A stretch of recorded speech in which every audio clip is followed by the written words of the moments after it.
पप्पा काय करतात तुम्ही? अरे आज तो 10वीचा रिझल्ट आहे ना, म्हणून मी माझे शस्त्र तयार करून ठेवतोय. अरे पण मी पेपरमध्ये पास झालो ना.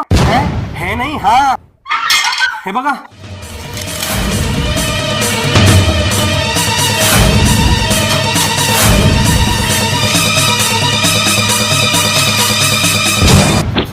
हे खरं खरं सांग, तू कोण आहेस? हे पप्पा, मी तुमचा मुलगाच आहे.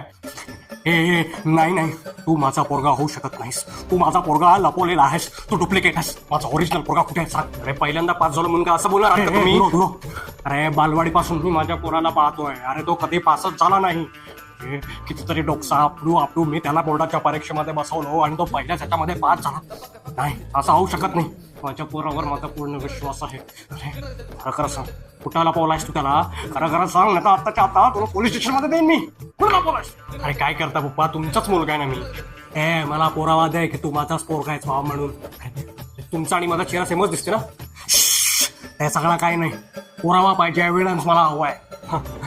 तुम्हाला आठवते का, तिसरीत असताना मी तुमच्या खिशातून सिगरेट काढलो होतो आणि घराच्या मागे जाऊन पिलो होतो, त्या तुम्ही मला बेदम मार मारले होते.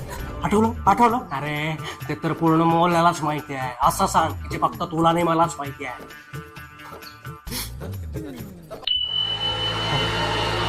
बाबा आठवते का तुम्हाला शांता काकू? होते खूप झालं. अरे आपण